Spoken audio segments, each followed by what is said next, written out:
everybody, and welcome back to Wheat Beat. My name is Mike, and last time we talked about deck ovens and convection ovens, and in case you missed that, click on the link up above and you can see those past videos. And in case you don't know what the heck I'm talking about, I am building a micro bakery in my own home, and I am showing you every step I'm taking from the planning stages all the way to baking my first loaf of bread, and this is part 6 of that series.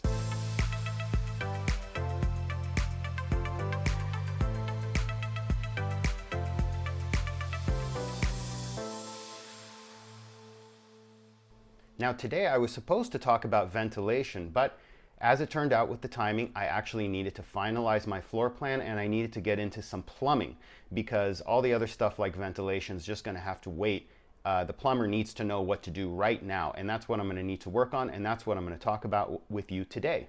So here is that 20 by 10 foot layout that we've talked about in past videos, and we've selected last time in part 4, I believe, our deck oven, which is the ABS dual deck oven, and then we also selected the Moffett turbofan convection oven, which is part 5, which is the last video that we did. Those links are up above. Now, I can refer back to the spec sheets of these ovens, and both of them do require a water source, and that's one of the things I'm going to have to introduce and ask the plumber to put in. Since they do require water, that means the water needs to drain somewhere too, and in order to take care of that, we're installing floor drains or floor sinks. And in part 2 of my series, we talked a little bit about that. And basically all a floor sink is literally a sink in the floor, and therefore you can take a pipe that comes out of something that generates water and just pipe it right into the floor there over the hole, and everything goes into there just like it would a normal sink. But you have a lot of flexibility because you can add another pipe from somewhere else later, or you can remove things or add things, and it's very flexible that way. Most commercial kitchens that need to drain water somewhere have floor sinks, and that's what I'm going to do in this kitchen. But now is the moment of truth. Why is that? Because the plumber actually has to know physically where is he going to put these pipes, where is he going to cut a hole for the floor drain, where is he going to bring water supplies and things like that. So I can't fool around anymore and tinker with the floor plan. Now is it. So I am going to hammer it down, and this is what we planned on doing last time, or what I planned on doing. I had that 20 by 10 foot rectangle basically, and I've indicated there where the water line will go and where the ovens will be and things like that, but I didn't have precise measurements or specs at the time like I do now, and so now I'm really able to squeeze things in. And I've used MS Paint, Microsoft Paint, and I don't know if you've used that, but it's a wonderful tool. It's super simple to just take a picture of something with your items inside and just kind of shift them around very roughly to see how things will go. And that's what I've done here. I've started by putting the oven now in the upper left as opposed to the other side. And I've kind of started squeezing things in, the mixer, the refrigerator, things like that. And I've started narrowing down some options so that I can see what might work best, what might have the best flow in this bakery. So I've continued playing with it, and in this version I've moved the sink to the other side of the room and put both ovens side by side, so that maybe I would only need like one ventilation hood for both ovens, and that would be really good.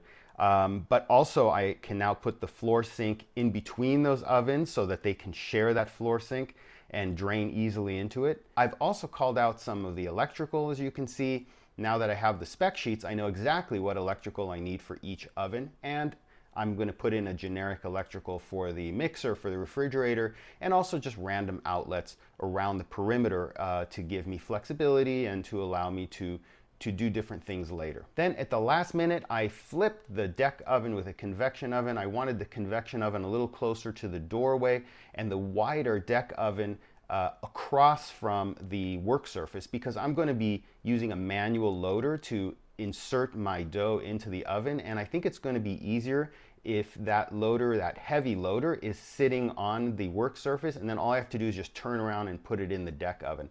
Now I don't know if that's really necessary. I just trying to tweak things a little bit at the very last minute, and that's what I've done here. And this is what I'm bringing to the plumber and the electrician, is the final floor plan. So now, without further ado, some progress photos. All this time we've just been talking, but where's the actual pictures, the evidence, the videos of what's actually going on? Well, I'm putting it in motion. And here are some pictures to show you what's been going on. So this initial picture is actually just a drone image of the poured foundation. And here where I'm pointing is where the bakery is going to go. Now they've placed the floor joists in and started adding boards on top of that for the floor. Just back up for a second and tell you that one of the things I asked them to do was to double joist the floor under the bakery. Now joists are the beams that go under your floor, and they support weight that on top of them, that when you're walking on the floor, that's what's supporting the floor. And since I knew I would have a very heavy oven in there, and actually 2 heavy ovens, I wanted them to add twice the normal joist to support that weight. And here's a picture of those joists that I took from under the house in the crawl space. And notice how there are 2 beams here side by side where normally there would only be 1. Now the first walls are going up. Now the trusses are getting put in, and look at that view. Isn't it awesome? That's why I got this lot. I just love the view of the water and the mountains. It was just incredible. And here one day there was a bunch of cattle in my backyard with this very intimidating looking bull, and I kept my distance, but what a scene. Anyways, here's a picture with the framing up and the trusses, and part of the roof is up now. And you're looking at the bakery from the side of where the ovens are going to go. And what you see there in the background, that's Milo, my 110-pound Rhodesian Ridgeback, checking things out. Anyways, notice the square hole in the floor right in front of where Milo is. That's where the floor sink will go. And you can also see water coming in that red and white pipe, basically where the cold and hot water are going to come to the sink.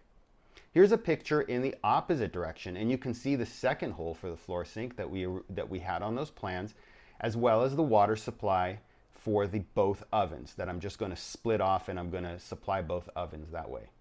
Originally, the water supply was supposed to be here, but I had them move it over because, like we said, the deck oven, I flipped the deck oven, the convection oven, and since the deck oven is so much wider than the convection oven, I decided not to have the water supply in the center. I actually moved it closer to the convection oven, and that way it will sort of lie in between them. Now I think I made a mistake with the floor sink too, because I had them put it directly in the middle, and I should have had them move it over closer to the convection oven so it would lie between them. I don't think it's that big of a deal, but I am going to have them patch up that hole and then cut a new hole a little bit closer to the middle between both of those ovens. Okay, so things are really moving along now. Unfortunately, since this is my first time doing anything like this, I've made some mistakes, and that was expected. Luckily, I got the layout and the basic floor plan the way I wanted, I think correct, but it was very last minute and I didn't like that. Hopefully, if you're watching the series and you're thinking of doing anything even remotely close to this, you're gonna learn about all my mistakes firsthand as I'm doing them, and then hopefully you're not gonna make those same mistakes yourself. Anyhow, I have to keep moving along now pretty quickly because the heating and air conditioning guys are chomping at the bit, and they're telling me, hey, you gotta tell us where you're gonna put things. We wanna meet with you on Monday, and we're gonna do a walkthrough, and we're gonna ask you to call out what you need where. So I really need to kick it into high gear and do that. Also, not far behind them is the electrical. They've already done a few preliminary things, but I need to tell them what electrical I need where, especially for those ovens. It's so critical. Probably the most critical is the electrical, because once they put that stuff in and they close up the walls, it becomes very difficult. It's not impossible, but it's very difficult to come back and make changes, and also, of course, it becomes very expensive. So I do want to get it right the first time. Okay, so join me next time to find out exactly what happened with all that. And please don't forget to subscribe, because I need some motivation to keep doing these videos, and also you'll know when I upload anything new. And until then, go bake something.